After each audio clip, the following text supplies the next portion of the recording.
abo no nsia desima me yama munyina to omemu nsam ne ama wodo so de ayensa ka ene si aboabo ano atudin yanyimre no nsia kasebo a yane etiefu asi hu nkonwan utie free peace 104.3 FM so okay 101.7 neat 100.9 nimi ansa wo sepa sabeka jansi na kra eno ati hello 101.5 FM odum kumase Ghana mantam yedunsia baabi a wote yenka no kasafidie be seduesie anim ne etire kwam no ne a be seduasa peacefmonline.com ghanatoday.com so abode yetiefo kwa obenya bi akan ejampani si akwa sesem denti utuntosie tunsomo na nka odi mirika befa de edi kase ebonim akotene binie mampani na nado dan kwakufu ado aba mane ese ensima wotaka se afia ba ye beto no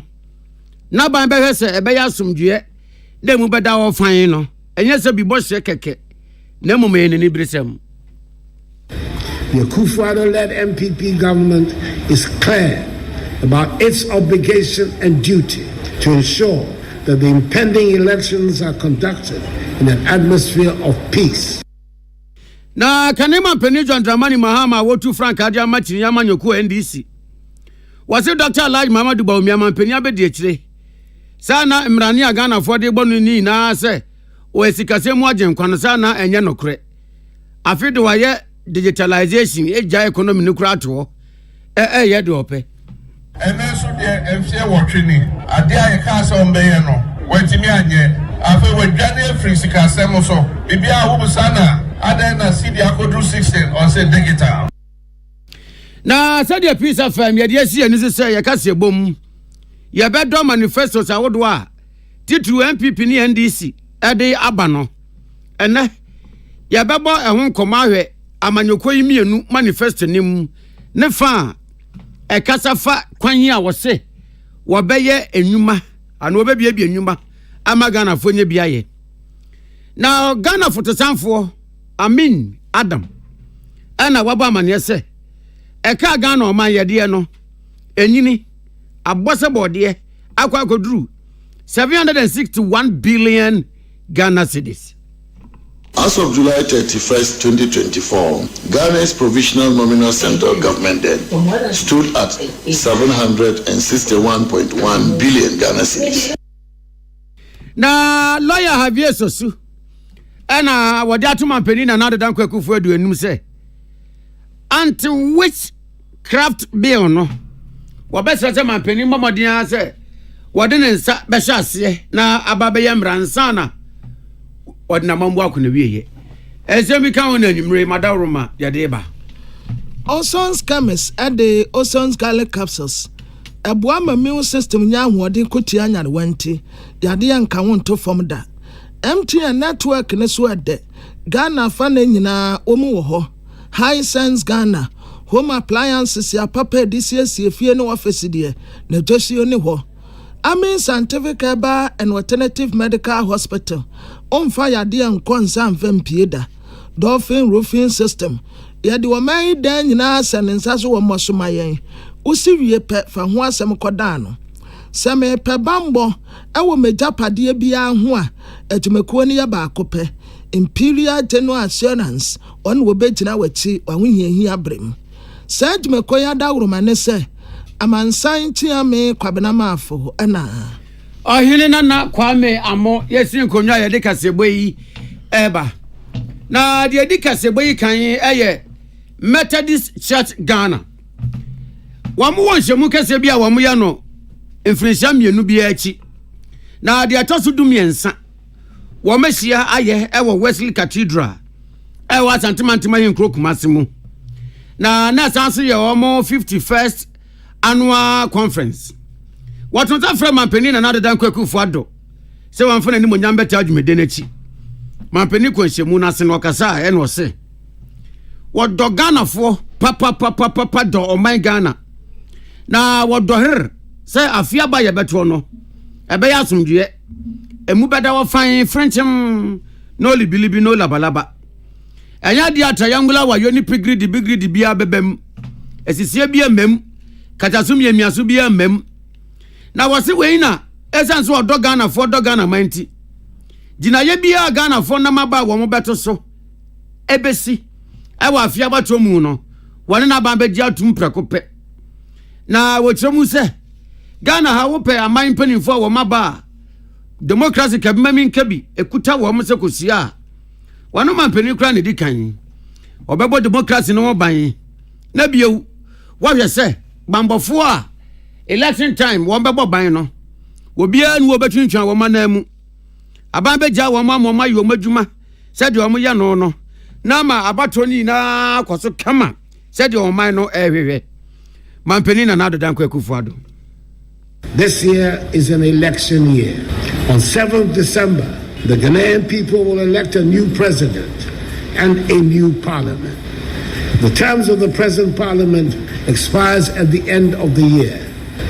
The Akufo-Addo-led MPP government is clear about its obligation and duty to ensure that the impending elections are conducted in an atmosphere of peace and security, in full transparency and respect for the electoral laws of our country. I am confident that the security agencies will be alive to their responsibility and will ensure that the free will of the Ghanaian people in their choice of national leadership will be manifest, free of violence and intimidation. It is the free will of the Ghanaian people, not the will of any candidate or political party, no matter how desperate for power, that will prevail on 7th December 2024. We cherish our reputation as a beacon of democracy on the African continent, and the conduct of the forthcoming elections will reinforce this reputation.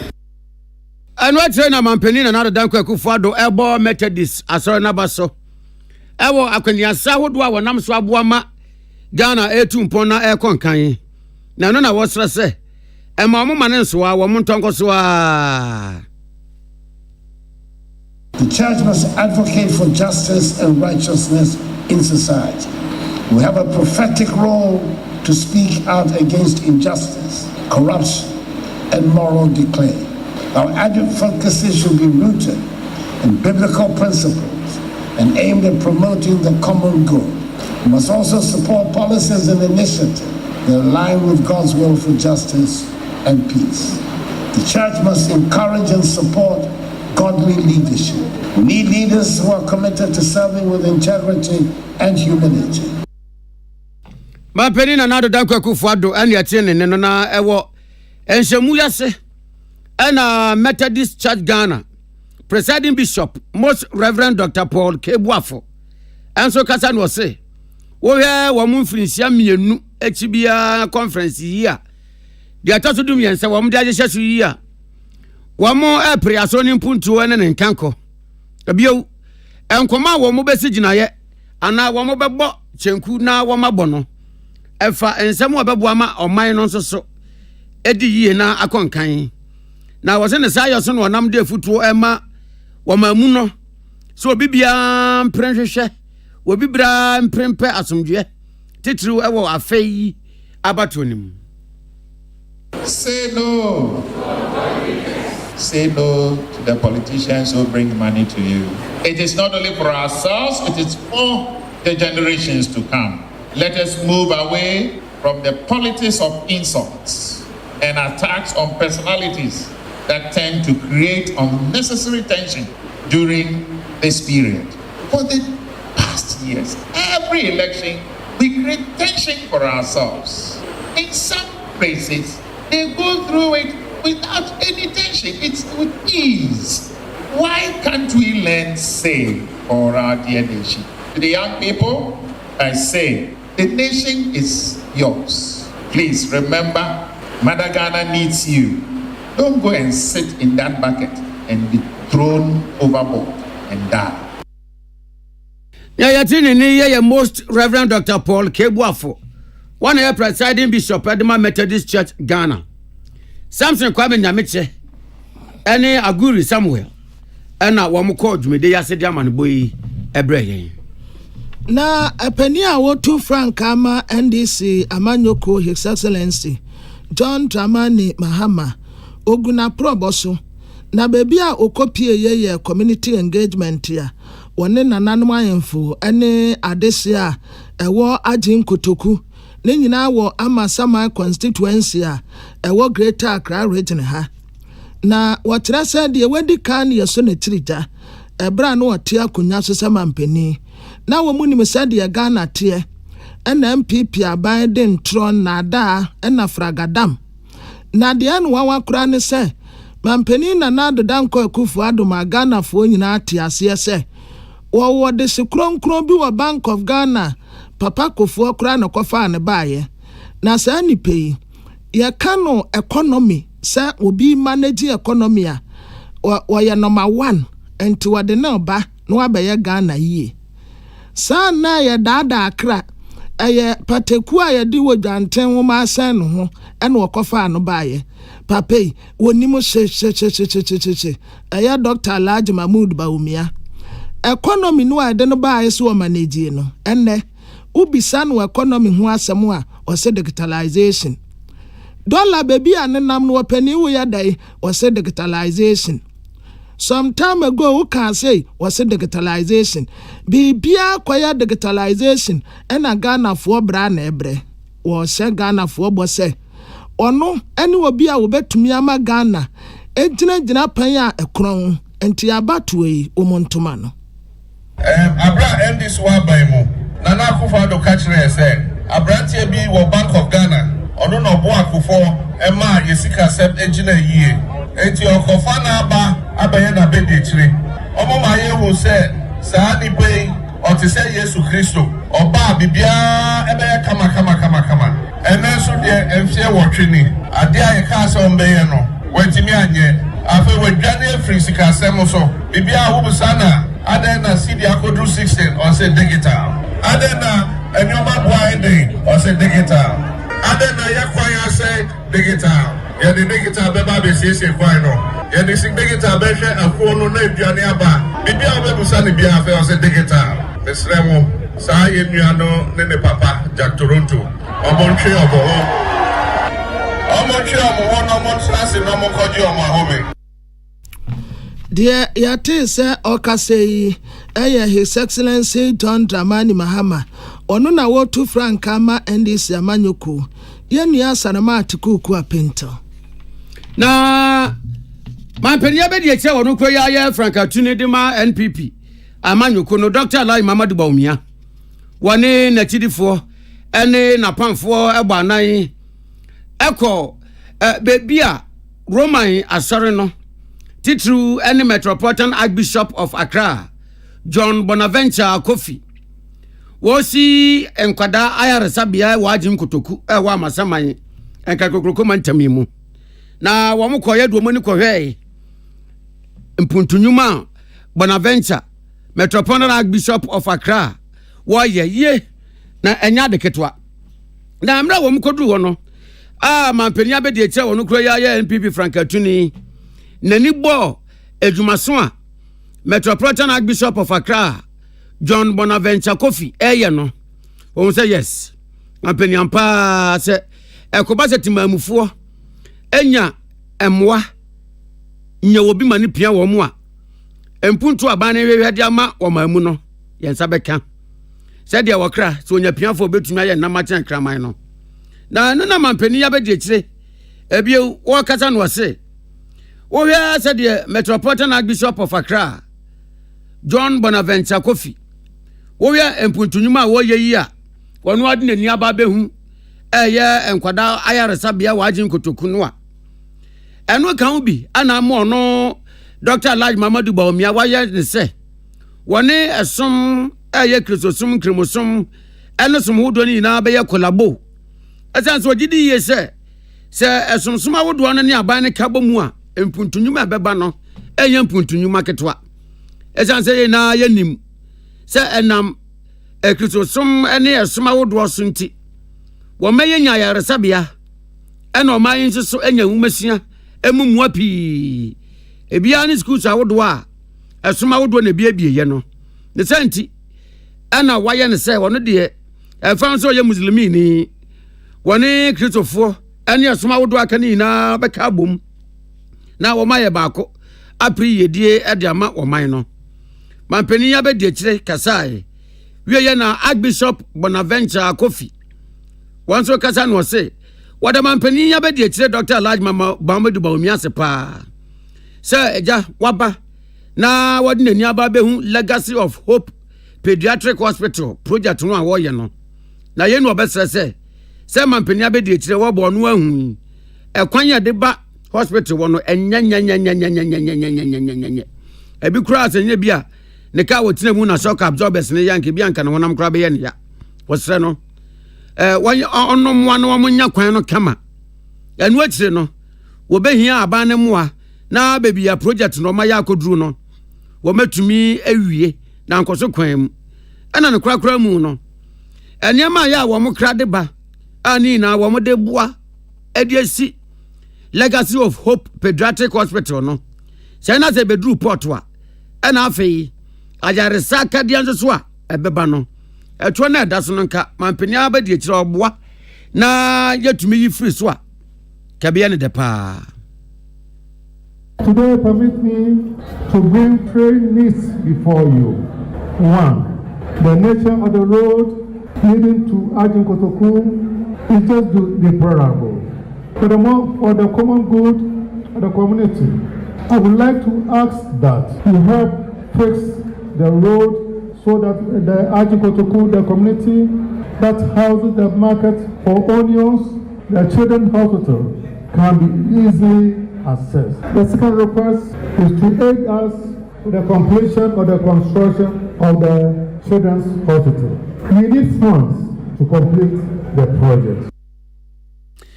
Na Emra Archbishop Bonaventure Kofi a Metropolitan Archbishop of Accra wakasa wie ye no na Dr. Alhaji Muhammadu Bawumia enso wakasa biu na ohyebo na ba wo hye no eni. We have so many children who are in need of pediatric health care who are not getting it because we don't have these types of hospitals. And so this is why this is so important.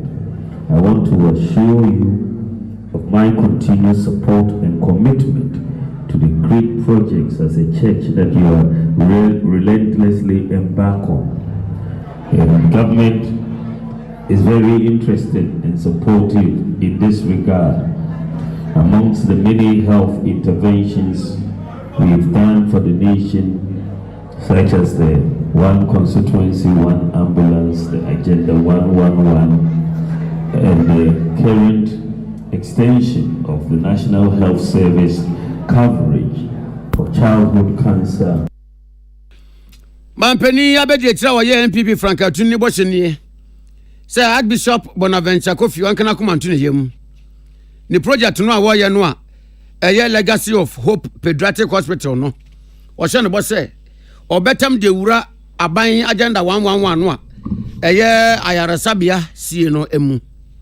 Na wahwe ama wo mawiye no berepam. Ne krakra mu no se anyame ya adom wo be mampeni a na ban ene nsore ene esoma wodo nyina beka buma ye baako na wo ma pre wo ma no mpuntuo ene ne yedie. When I got this invitation to be here today, it was very, very important because we're building a state-of-the-art pediatric hospital. It's not for the Catholic Church, it's for Ghana. And so for me, I had to stop everything and come to be a part of this morning's ceremony. So, and it's more important to acknowledge, as I said, the remarkable work that we have seen that has clearly been put in to develop this project to this level, and only with contributions from mostly individuals who share a common passion. The welfare needs and the health needs of children is critical for sickle cell and for kidney dialysis. This vision of the Catholic Church is truly admirable, and aligns with government's focus. Mampeni abedietire a onukro ya NPP Frankatuni Dr. Alhaji Muhammad Baumia ene yete ne no. Pius Bedu Bansen ena na edietire a German boy bai. Na Franka tufu abedietire Emma His Excellency the Vice President Dr. Alhaji Mahmoud Baumia aye Dr. Matthew Poku Prempe ononso egununtu aboso ejra setreduma se wasantimantem ehɔ na ɔbɔ ntoyi ɔsra desia ukosia wonum se abatuo ya yeba betuoyi omuntuma Dr. Alhaji Mahmoud Baumia usha dwuma pa mampeni na adodankɔ akufuado eyeye efiri 2017 a de ababesi na omuhia obi a obetumi abetoa so usha edwuma pa bi te sa agenda 111 ya ya sabia wo si wa mantem ni nyina eni ye better than obi anu ose obesisi motre ade ama njongofo eye John Dramani Mahama no kana semu wose bebi eduru no etuma pa mampeni na adodankɔ akufuado eye no wosra se womuntu abama Dr. Alhaji Mahmoud Baumia na onto aso National insurance. Obuya Pazakufaya no. Obechem or Santibema. You say for the capitation. Opa Mukoya records. A Santibema had a nipper woo ye pa 8 years of NDC and Southern Ado Dankweba. If it's a health insurance, not Pazakufaya no. Obuchamuno of the capitation. Capitation is there no Ashanti in Kwao. You are dead or baby of you. Abayin ma ever since Sanipem, Emma Chipem. In the Ghana for bio the Shayaba. I was a Ghana for in the Yabi. And now the doctor who say yes, and for we here Ghana for no. Or say hospital back 111. What is the NDC for Kaya Mobua, want to be see a drama woman here. The crowd drama should be a hall. The crowd that you might be a hall. Ghana 111 hospital a day. Yes, see. Dear Yate say Okase ya Dr. Matthew Poku Prempe. MPP parliamentary candidate ya wo ejra setreduma se Madam Gifty Ndoma ana ononso sra omanfo se omuntu abama Dr. Alhaji Mahmoud Baumia na omuntu ma wononso esanse constituency wo be se 20 years nie ono pe ene wo ba omuntu abama no a waya abakosem. Why na ye nipa betimi abetua adwuma pa Moses ababe na so Onone Dr. Alhaji Mahmoud Baumia. Why need ye nyankopon be kasa no amanama adwuma Dr. Alhaji Mahmoud Baumia no ewie peye. Ye wa madum so aye a thing of the past. Ye wa my pre-senior high aye possible. Onone Dr. Matthew Opoku Prempe Napo. Ye besramo. Saufa ejira abakwasama entie beye duonu ni ene de mema kwa akọ MP yemfa obankoda afi onyankopon aso ye daye di munuaba moyire mami Gifty Ndoma Deborah say only party anywhere just at the masensi mu munya mami Gifty Ndoma moa dia yate nkan eye parliamentary candidate ma MPP amanyoko wo ejra setreduma se Madam Gifty Ndoma na ejra hene barima osehye de ya otosuminu ene wotre se ono one Dr. Alhaji Mahmoud Baumia aye adwuma na wonimu adwene pa ewo papa hu a wo de magana fo enti wo sra dese wo ejra ne mpotem nyina se omuntu abano emfama Dr. Alhaji Mahmoud Baumia. Edu baby no sukom die dwaman su ayenom kwa yanom ye nya bimpo ena yanom no so ye to one amount the court vice president anim and now o pe papa ewo mamu a na ye ka edu a edra de ka ho Dr. Baumia enam say ye ban no ne ne ye adwumanti enim ne papa ewo ni mu dia yate se okase ye ejira hene barima osei sidie ya wotoso mienu nana fori na JFM ejira na dawroma ene etiefo TV na yabekwa ahoma no so bampeni na do dankwa kufuado ena wo ye ne se obekọ na aban puntu nwuma bi a wo ye ɛyɛ tema motorway flyover ɛwɔ flower pot junction no wɔdnani akwa na wɔhu bebia adwuma na akwa duru saa asemiya yɛn fa nsoma baatan na ɛnu akyire yi ɔfanko ekosin sɛ wɔm kwan no a aban yɛ de ama contract a contractor ɛyɛ no nso wakɔyɛ sɛ dia esi ɛkɔ na ɔkɔyi na 93 ɛwɔ ahoma no so a odi mampani echi a wɔbɔ ya mane kwabe bedase Ghana mampani efi kumasi bedroom kranpe no de na ni kyeremu eye motorway interchange a omo ye no flower pot na eye palace mall enimbo e kwan na e de ko East Legon no sa kwan na Ghana mampani di kan ko hweye no ko e na contractor omo ye adwuma ho no eye China railway na contractor for no manage ase adwuma ne de akata kra bi no ma wie inti endru October wie ye de na chese oma dane kwan no di ama Ghana for na chese omo nam airport hills eye chado pema camper omo besia ko East Legon de no ma ti de na bi say omo nam sa kwan no sunim traffic sema e water kwan this contractor say endru October wie ye de na wadan no e kwan no e di ama Ghana for ma peli fi ho no di nani e kyeremu eye ofanko nsawam kwan no so eno so do ye no Maripoma construction na e hwese adwumede e 33.4 kilometers dual carriage no Reno so dru ho no na mpani ko chese e ade a omugu so de no mu hwese afi ko na wie ye no na e asphaltic way a e wo so me o se kota ye gu no so no enye ofan emfi ofan ko e ko tan na mo de na mu hwese o ma wie kra e ye foot bridges a e wo kwan de so o mo so hwese o mo so mo hwe ni se afi ko na wie ye no na o ma wie na eye overpass a ewo media any pobima no so omo hwe ni se afi ko na wie ye no na no so ade a omo wie omo pani apoba akọ ye nyo no ko no ko ye osoafa e wo beka se sector minister afeye ni se na so eye owura asenso bo ati na directors nyina aka ho bi ena sika sam futu for so ye amina da wo beka se we di entire se we di ono ga se tiba se sika o yi mo man no contractor for ye tua ka na juba omo ye no ono so di ni be hwe juba di na omo di no eno so ko so ma pani wi e no se no be kam insem mienu be ne nsama o kan ni se o se adwuma ye hu le na ne de na mbra kuma so ade so betimi de eya ho hare abre ne maima se de be ya traffic eya Ghana for di mu sa kwan yi no obetimi ye fi so enu ti na sa adwuma de ya omu ye eya ga dia na ni sopa na so obetimi aka ne se adwuma no wa be hwe na any fence we any de pa se adwuma no e content am o hwe adwuma no ne o ye ga se ne quality a o ma ye na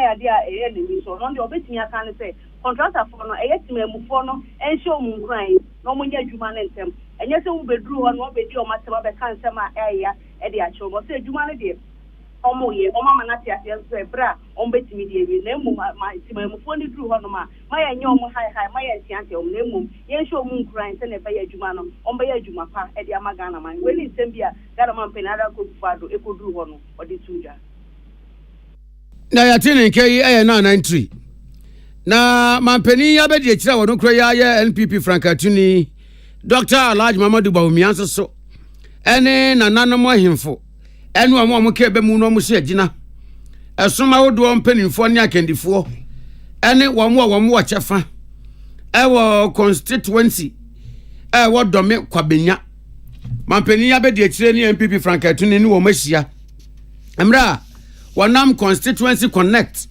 ento aboso kopie mu ewo dome kwabenya na Pius Bedu Bansen ene yaman bofo wodi mampani ya bedi ekire a wotu Franka Diama NPP amanyoko Dr. Alhaji Mamadu Bawumia chi amani tutom yenyano a obebo ya mane wo mokoye mampani ya bedi ekire ene nananom yefo ene esum ahodo akandifo enkitanwudie no de epieye ewom na asikasam so finance minister Dr. Muhammad Amin Adam ana ofrensem kyerefo se yemra metie ni abe ampa yede wose ye oyokotie ye yakwa no o kyerɛ yɛn sɛ esi a yɛka yɛde no ebi aba bɛka ho enti omubu akonta July bosumi na wie ye no na sisi a yɛka no akwa akogyina 761.1 billion Ghana cedis. Enti wo de ko dollar no mu a eno ye 51.1 billion US dollars. Na wotre se previously na enum wonom ba bi ana ejina no esi ade ebi aba abeka ho. na wɔkyerɛkyerɛ mu akyerɛ nsɛmtwerɛfoɔ no wɔkyerɛ sɛ ɛnyɛ obi na ayɛ bibie wɔtafrɛ ntumi ansa bɛdwam nyina na efura akokwantuwa ɛkyerɛ sɛ $1 no ɛne cedi no wɔn ntumi maakye da bia na $1 no ɛte cedi no aboɔ so ɛnyɛ no nko a o ebi te sɛ ɛde kan a meka yɛ cedi depreciation no baako nso wɔse yɛfrɛ no disbursement from multilateral institutions ɛna deɛ ɛtɔ so mmiɛnsa nso a wɔno nso yɛ how baako ɛyɛ domestic financing of the budget enti saa nneɛma wei ɛna akeka abɔ mu a yɛakɔ akɔwie baabi a yɛgyina no enti aba the star foforɔ bi ba wɔba belante exchange offer na saa exchange offer no a game changer bi a ebema kano kura abafom. As of July 31st, 2024, Ghana's provisional nominal central government debt stood at 761.1 billion Ghana cedis, equivalent to $51.1 billion US dollars. This represents a nominal increase from the previous amount of 587.7 billion Ghana cedis, equivalent to $53.5 billion. The increase in cedi terms and the decrease in US dollar terms is attributed to a combination of factors, including cedi depreciation, disbursement from multilateral institutions, and domestic financing of the budget. The attorney say a finance minister, Dr. Muhammad Amin Adam, was a treachery mobile.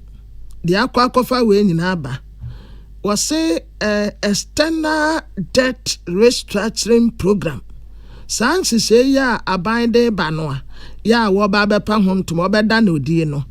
A exchange of a beer and nakakra away anymore or the baba.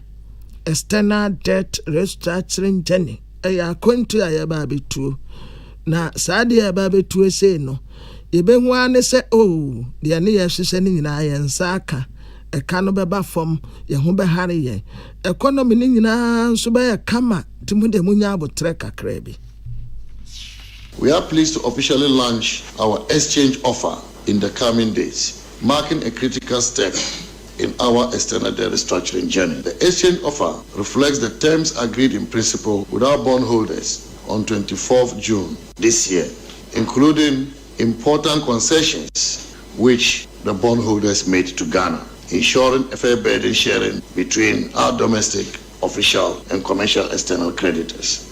The exchange will be open for 21 days, and we count on the full support of our bondholder community, both abroad and in Ghana, to reach high participation levels. We expect that all of our outstanding bonds will be exchanged for our new bonds, where investors can choose between two options: a par option with no nominal haircut but low interest rates, and a disco option with a 37% nominal haircut but higher interest rates. The debt exchange will allow Ghana to save $4.4 billion in debt service relief and a cancellation of $4.7 billion over the course of the IMF program. The artist Oka say a finance minister, Dr. Muhammad Amin Adam. No one found so wow was out to us on what hey. Just recently, bra walk 2024 media budget review no, and we say, nuanom a wɔn sika akɔkɛm, customers ya wɔn sika ɛkɔkɛm ɛwɔ fund management companies no, aban di sika aban yɛ de etua wɔn ka, na sika ɔka ho asɛm no, na yɛ 1.5 billion Ghana cedis, ɛne yɛ de ba betua, wɔne yɛ kasa yi. Woman release 700 million Ghana cedis enam kwan so ye ba be chama wonum we ye first tranche, second tranche no so ebeba balance no eno so ye 800 million Ghana cedis ya balance no so beba ente bia enti ye nuanom wa wo musika kokam no wo mu ho be hare won. I am glad to inform you that the Ministry of Finance has processed the release for the first tranche of 700 million Ghana cedis of the additional 1.5 billion Ghana cedis for the Securities and Exchange Commission to further bail out the remaining customers whose funds were locked up, including Black Shield Fund Management Limited customers. Yesterday, I instructed the Controller and Accountant General to release the funds to mitigate the stress on affected persons. The 1.5 billion Ghana cedis will be released in 3 tranches. This amount will bring the number of investors to be fully settled under the Black Shield Limited to 82,096 customers, representing 92%. Dear Yate say Okasa ye Oya Ghana Sikasam Swafo, Dr. Muhammad Amin Adam, Yenya Patricia Sifa Fisher. Na afi yanko abanyasem nko mobom kakra. When you di peace FM ye kasa boy chia. Kasa boy mu na ya yedo esuko ewura amanyokwa akese mienu. MPP ni NDC. Manifesto sa amanyokwa mienu e de aba abonten. Na ye yi no nkrabata na ya domo esuko abom nkomo. Na amfaye ni so. Ena ye hwe amanyokwa mienu manifestos ni mu.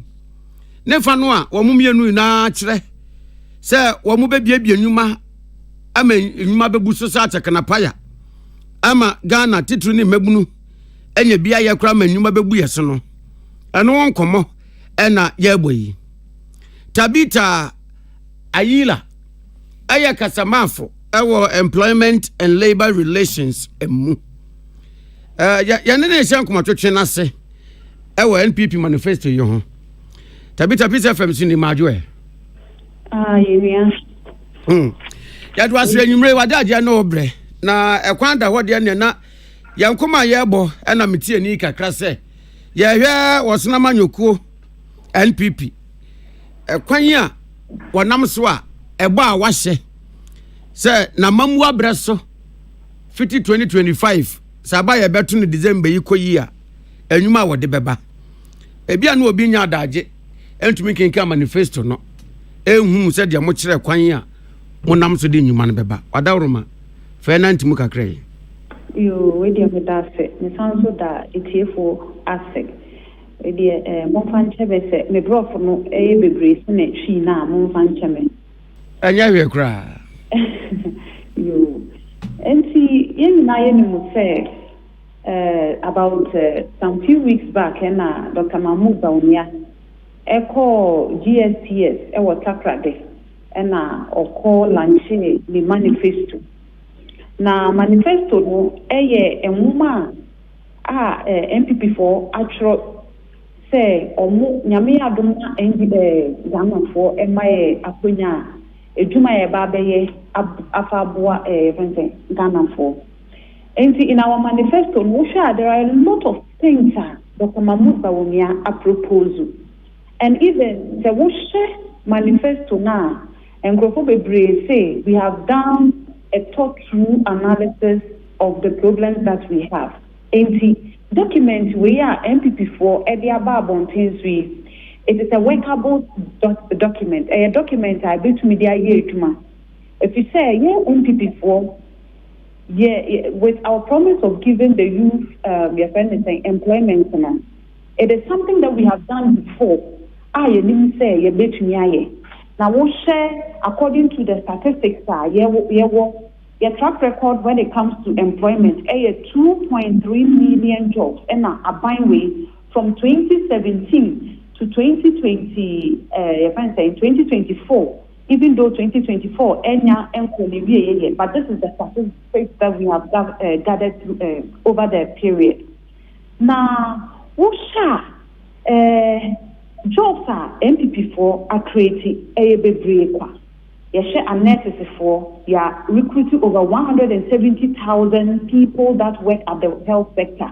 Analysis for a doctor for biomedical laboratory technicians for. At the health sector, as at now, we have recorded over 170,000 health professionals. Now, about teachers, aban way I recruit a lot of teachers.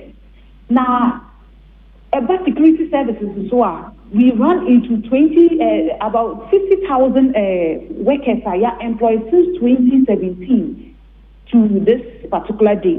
I didn't think I made the matrix, I didn't say MPP, a baya, a friend, I bid a buying. And because I bid you can have the trust in us to say I see a big creative jobs are. Then it is possible, say, a bit to me or create our jobs. Now, what share the areas are Dr. Mahmoud Baumia proposed to create jobs. One, apart from the normal security services employment, and as a health service employment, a teacher for a lawyer for and a whole lot of jobs that we will always do recruitment to replace those that will be going out. What I propose to say, when we say one thing, a place that employs a lot of youth, is the mining sector. Now, mining sector, so far, what do we need to form one? It can employ over 1 million people. But yeah, we know the problem or the challenges that we face when it comes to the mining sector. A business say, unauthorized places, air mining. And unauthorized methods of your friend say getting the gold. Nkofo efaswa emboa your friends and society no.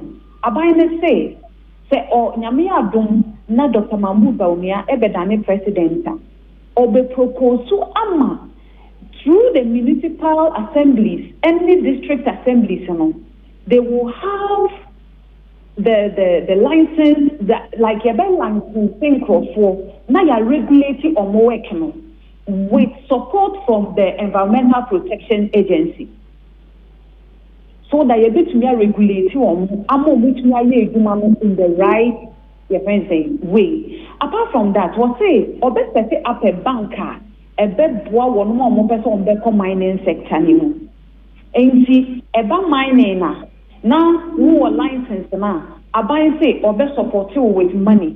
Now some of the equipment mining sector and so munya a bed boy and that your friend saying the gold catcher machine now and family and find your friend is say gold. And apart from mining sector, what sounds like I say, Obema what they call the digital skills training.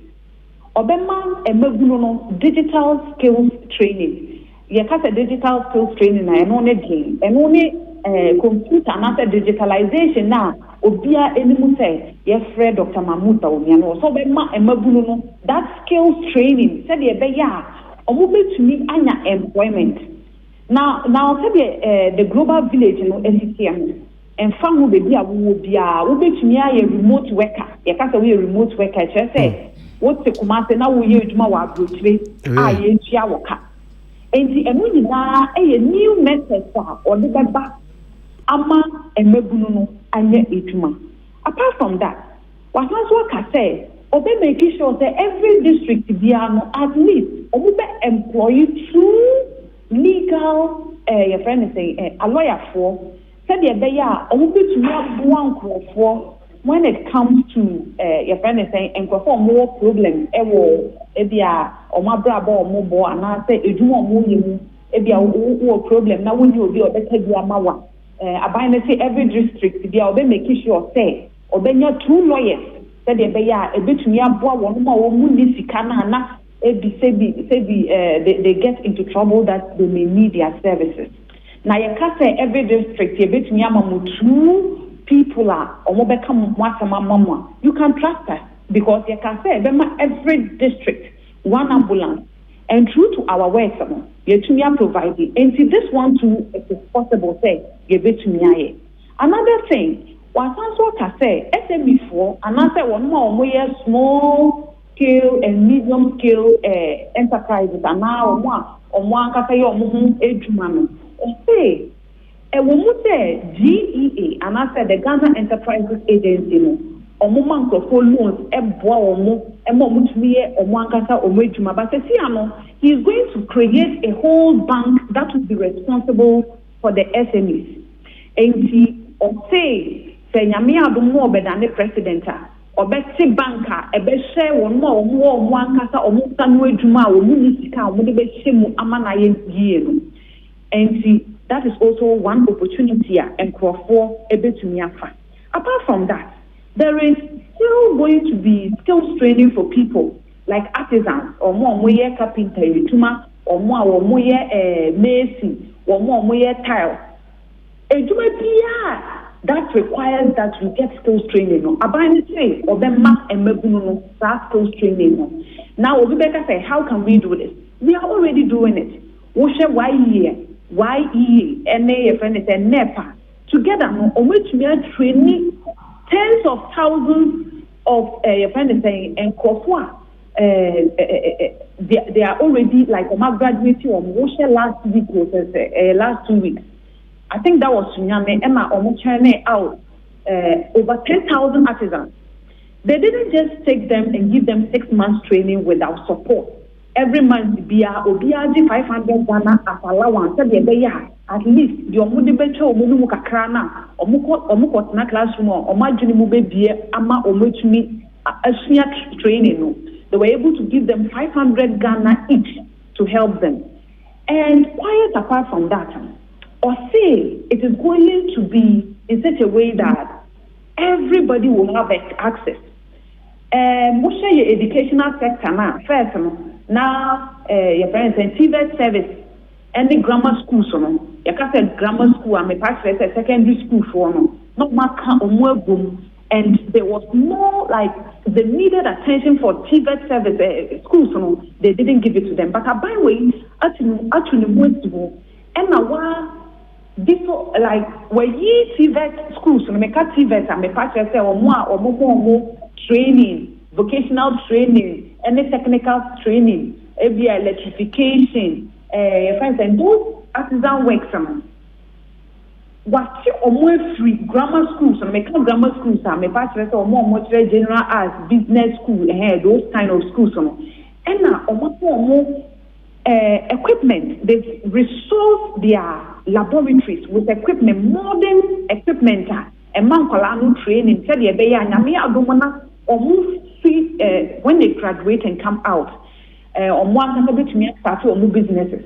And just as I said, with the help or with the implementation or the creation of the SME bank, what will happen is say these people will be well resourced to start their own businesses. And by the way, that's also to the most people and was say when we say people living with disability, discrimination kakwebi eta ewo moso into intentionally recruitment into public services yebemo mukota said yebeya omonso omubenya ejuma aye e de afidi omo ene enkofo a omoso. And there also a very interesting and new in our system, the tax regime system.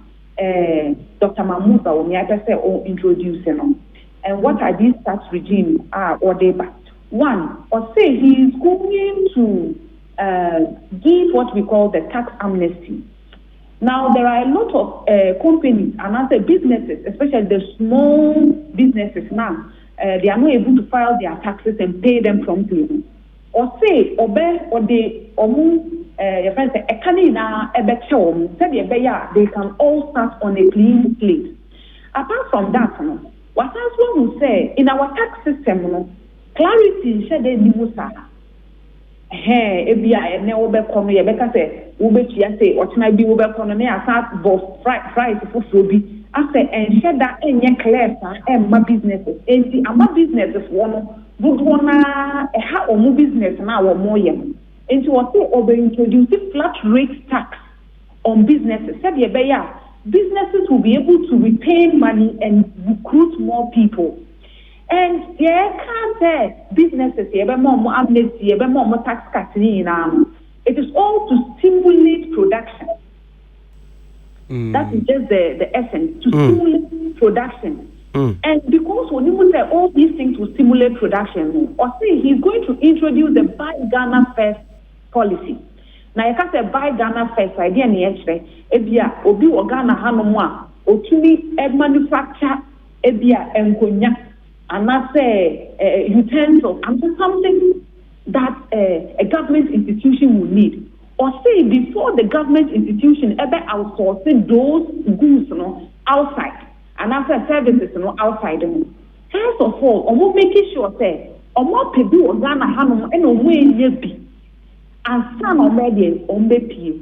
And what will be the essence to say with all these steps I must say models about every year best stimulate production. There is no market to consume it. Anything what say obey introduce buy Ghana first. All the goods and services are Ghana for a produce you be consume it first and some idea you need extra abundant. And who and she say Dr. Mahmoud Bawumia edia to Ghana na it is and she say clear one and she say to be attractive because yes, just as I said earlier no I bid MPP na records also employ over 2.8 million people. And this if you want to me about and refute this figure because Omunim said this is the active figure on the your friend saying on the face of the SNET your friend saying Omu database, so they cannot even come in. I think that was yesterday, and I may say one of their songs. Almost say 1 million jobs. Mahama Beba Bele. Yeah, Bikram and Abrosh. Yeah, more than 1 million jobs. Yeah, 2.3 million jobs. Now, it's I think Kakribin and Peter Menka and Kahu. And they say, I am no correct. Say, Sesiano, I had ding Kakra, and there is a good reason why I had ding. But a bino, and they say, at home, I'm a Sesiano, or be out to me that things are getting better. That is why the NDC can even stand today and promise that they will do something. Because about 6 months ago, they interviewed Mahama. Or say, they say, I know they don't to me any promise there because said the economy didn't see him. But they say, when we say the economy is responding. All right. Tabitha Ayila, a spokesperson on employment and labor relations. Our MPP Amanyoko Numti manifesto no na no moko dane die. Ewo Ghana Secondary Technical School Watakrade no. Ena ne fa kefa anamontu a sanyame adom mo bedi abanye a wo mo de bebie enwuma. Ena Tabitha ebie so e de akyere ya kyere yemu no. Na tiri Amanyoko NDC. Na watwe atwa mo wie yememene da no ena wo mo call Winiba. Kwada wo manifesto die na NDC manifesto no monso wo mo de aba a manifesto team no e tiechire mu nkrabata ni na eba na NDC manifesto no ne fa e kasa Francis ye ne ntotoye ene kwan ya wo mebie enwuma titru di ama emebu na nya ya Julian Mausi Kobina ene ya NDC manifesto team member ye ne no kasa e de afa enchiche ye yuni Julian, Majwe. Majo minia na onso exercise. Adumo na onso Yesu nti yenayo. Yada Yesu ase. Na when na yebisa no jobs creation no ba manifesto ni mu a ye penchemu kakra na de bia na ano memene da. Wanya bia nti ante ene de wonya bi nkenkan ye no. Wo hu de tiemu pote 24 hour no e ka ho. Pacho ai unia binia da was pa the wama yen party NDC say benya kwan na atma cheche ensema ye mampenya obajo mama eka amantimemufo ate na omajina so akoto abama no 2024 year basi na yina no MPP for ya omukasa na ya arosem pa se wa woni se na senya omkojina takwade ombo manifesto so omose omudi abayo bojina waso create job 21 million na bibuzo omukasa create job 2.3 million ana fe de omudi call 2.1 million ana omudi call 1.something million say and some omukano ina so bia no because no kwa bia ni Enti na de bia aya omo chifa number bia any percentage a ekire adwuma ma create no yet your man we bring na yeni say unu wo nua bi ana say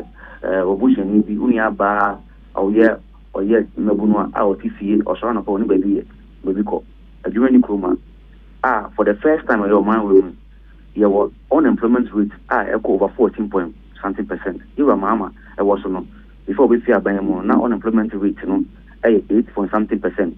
And then a duchem akọ Emma there's a nema I say yenim say nurses for every almost your money to my bay 4 badges omunya adwuma anye teacher 40 fie omunya adwuma anye na I was my question say Ghana mamu so no pa na omuni hwe no munya adwuma anye na ya ka che omo say omo ntra fie na say ye pay mamu fie a then na aban ne ba 2024 be ya obeye enti no omo ntra fie a omuni adwuma anye enti no ensa no mo kan nya bebre nya no kre na mamen kan tet ma for the course of my nya dia o mampanyi mahama oba na mina do munti o ba yema Ghana mamu we adwuma fam didi kan na say woni mi say o peso obinya adwuma say o man nsa no o man no fe no boni fe no skill set obetumi nsa no adwuma obetche no obenya bi na say bi obetumi adia adwuma na odi bi ne adwuma ye man panyi mahama say odi bi ba ye fe ne national apprentice program oti maintain mu bia woni mi say obi wa or ye in construction work and now world adwuma and also yes salon ye a lot of service they be at say electrical works and I'll be in a store or small technical things and they say or say obe opening national apprentice program na o man tem wa wo no e ba be chiro onsa no juma opese usua no abane ba be chiro huntwa hwe nti abane chiro sa nsa no juma ni wia two things nya be na first one and they say e bit mama wa juma ana wa kasa be bi wa juma nti say one kasa wo be bi wa juma aban say or the be fa adwuma wa ne sen so obi anya nsa no adwuma na say suma adwuma na so or the be adwuma aya wo nya advice oboni fa business advice I be check and say adwuma na wo je no ye ni see na adwuma na den estimate team ani enti the adwuma wa ba adwuma wa na say ye be make sure say Ghana mebunu over 10,000 every year bia ebe bi ankwankwa adwuma enti oko for entire 4 years now ebe operate over 50,000 new businesses Ghana mebunu the big adwuma na say ubi adwuma na so wonso ju unia ba bega adwuma ho a say fan say nipa 50,000 bi adwuma na so munya timi employ nipa 10 wa fe nipa adwuma edisa adwuma wa ne bi e wo month mama na echi no so no for the first time Ghana mo if go different bi e kan no protocol say access to credit so we bi adwuma na aya wo nia sika na wo bi adwuma unu say o ye young na say if I saw the 22 year 25 for bank to pay sika aka e bi business bi a to bi a person we ya aya sika na wo nyama ubenya ye business aya dream pa enu ntino ubenya say o qualify we fe no collateral ne say so bi a wasa so ba bi ana wo dan ba bi ana aka ba bi a wo tapa de wo no pasaya japade ne bra na yindina so nsese na ntima loan ma wo eno ta no ntino menu bebie entimi enya loan bi ya mampanyi mahama oba say obebie bibie fe ne youth micro credit facility wo ba wo maintain wo maintain ne say so person obi adwuma ko ho wo apply be ma loan na competitive very very low nsi ho wo fom pa obetime gina so ebi o business wa wo ne ko so ma wo say fear no opese kope ade wo salo bia amfo bia won kran ambo mo ma party for ye nsinyo mampani mahama onye chichi kra onye obi oye divisive and say we don party bia ansa na we dey business bi enu ntino sa na go kare for party na about e for mebunu send am mebu betimi apply et ma start o business na die chenu so say mebunu bie adwuma aya sani ye pene se ese adwuma na isi baby na adwuma na tintin na ama eni sisi a no bi adwuma e pa so bi adwuma emphasis will be a more bantama, will be a joint and fancy commerce baby bonus with another aquatia missy, and Ashama, another baby. They say, Ubinya, baby, a binder bow na would see one at Intino. Ofia Oko, my would say Germany, or my didn't fix out with mobile, and now, of course, South Korea to see a monument imported in China. baby on classes of businesses. And to see a bind be by youth innovation and industrial park. Youth innovation and industrial park and anything. And they say, oh yeah, maybe that's will be a business that a bind the modern equipment, machines and services ever pass our park. So other anna space for Emma will rent or buying your rent. That wall now business now way it's near good. I say good not it's meeting to not a union. Not once was you are baby for Emma won't be answer about Emma a human team bar. Say and a Sam facility no. I buy the sika a shame for seed farming. I over 750 million Ghana cedis. Say the same year. Say she can send to Ghana cedis. But I buying bar see it just as a baby or PDS and one. A month for a good motoma or moody. If this was SM1, a month for good motor on moody. Saying I had TV, say she got $34 million. Buy a sign at the ambulance beer. On my baby Baba, she said, she gave why it would be India. I some or a woman. Says she gave on my baby mamma said, on fat Ghana, Sika and yes, no, the second one, a better saw my career facility, Emma, Mabunu be out, or business be out, what's Napa DB, Emma business are costing. Now, don't say, and before the only Siana there, yeah, that say, Emma Prima or some day, Papa Pan of the car, no more, or maybe ever could be 2020, and I am a Prima Mamma Case. Send your Abbey from your Michael Sigin. As I can remember, if you finish 1 million codes program, I hear artificial intelligence, any computer computer number, you better check a month for sending Bayer, media, a computer never be among young work, America, I think some maybe at my competition. I'm on your job there. Yes, and Ghana, maybe G boss, or 1 year, and for campus, maybe a movie as a policeman. Sa policeman, a Mahama, I say, or the Bogana Boma, Omsumania, I have FBB, sending out Okan, the youth of Canada call, is of the car, said, the FBB said, the task force, say, bet so with my coding. So with my remote job anything, send a bayer, so ha, send a be of America company be over to say, hello, boss will be a cousin of India, because if I'm not in India and with my American company.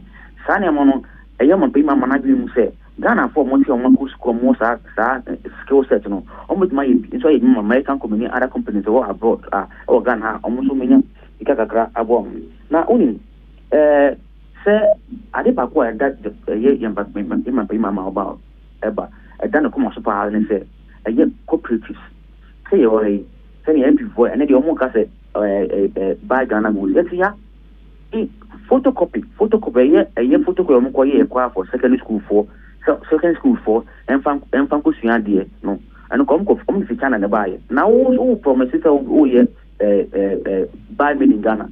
What are being 7.5 years? Jawi Biao imported, Jabi Biao imported, what cut it for say, and nobody out, and yeah, and some of my Emmanuel couldn't do it. Day on my Mama Chen say, or best setting up cooperatives in the same. Melbourne joining Ghanibia 10, needs 5. Now, what Ghania, move to near bidding for government services because government is the biggest spender of budget. And the government put it a woman team, so be a Uba small locality be na adwuma pie obi a na manfo fin kran aba ba ya adwuma no moko na nipa wono munya adwuma bi ye ene se maintain I want aban adwuma ene contract wo ni nya no e omema mebu no adwuma na afom cooperatives e ma muso matumi abedi for aban adwuma ni bi e ma mama ye bi e ma muso munya kakra ko motum na woni yes yes ye de pa na se ye di bi by friend farmer service center se o ma pe mama se o fi hu ya say it's maybe agriculture boost the economy no or change my example for instance ebia o cha de wakra nan so o person ye kwa nya kakra egu butum o be anything aban the farmer service center ba a obe kwaji lands akasie pa o maintain across the country into maybe am think kan kromwa na aban kwaji lands no ye hectares ni acres ni na makase bia menom me pe bia 30 acres ni be ye ebru no farmer service center na wo no e di seed mama me your machines was farmer service center where they go clear amount fertilizer free chemicals over here soon free bibia pinche no buy ni na sa woti no buy ni wia na aban na nkasa esimu asan beto no buy a if say wo fum no so na aban to wia na kakra aban ne sha se bo a wo no na aban tie na de kan ni nya ayo profit Hello.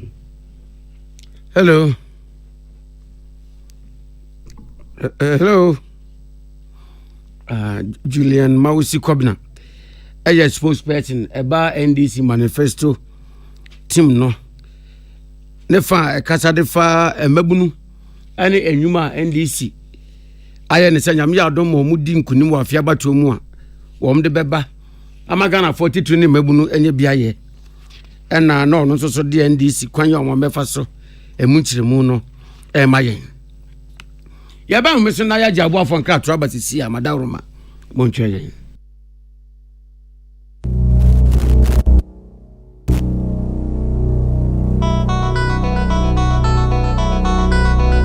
Happy Delight Food Juice. Wachulala, swachulala, chichi soso. Afrana pa. Epe pashu breakfast and was in woman. Joe Happy Delight Food Juice against with toast, cereal, and even bempu. And we ate a bread and fifi. The monster fridge man. Happy Delight Fruit Juice. One of one. And you be happy man to relax away. So I know when you're. Let's say what a chamado.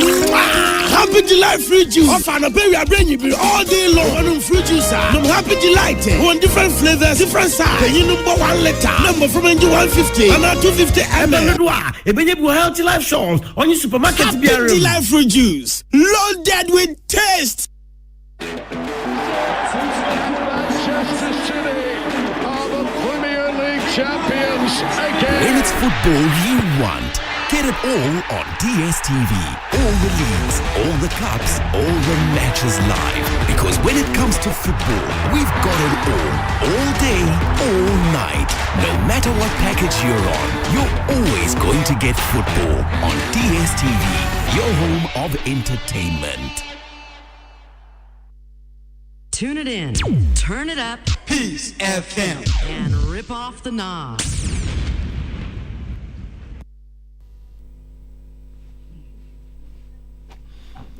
Abja for ya mama kwaba na kasebo e debre mo no madaroma aha ena ebrebe makwan ema edi esie yadama se ma monitie ohene na kwame amo ena amansan ti ame kwabena mafo na yade aseda edema Ozon's Chemistry odi Ozon's Garlic Capsules eboa ma immune system nya hoode kuti anyare wanti yade enka wonto from da MTN network ne so ado baby a obekobia MTN ewo ho High Sense Ghana home appliances ya papa DCC fie no office de ye toni nyina efri ho Amin Scientific Herbal and Alternative Medical Hospital allow safi erade ne ya safo odi yade ekọ ho no mu a onsa mfempie Dolphin Roofing System na boda so oman dan nyina de asa ne nsa fa kodan no obeboso kama Imperial General Assurance onna oma ubambo sonko se bia wo san eye trotro eye tesi eye wajapade bia ho hia wo fa ho bambo kodan Imperial General Assurance obema solid protection 0577 667 436 0577 667 436 Ebo no watchia around the world with the baba wakwemo. Mark Jerry was sajmai etnemu wo ni tefem watu Torchlight no Kojo Hanson enso ewo OKFM na DJ Toxic Mickey the Triple Darling omonso ewo Peace FM ha erade asumuje nka mo nyina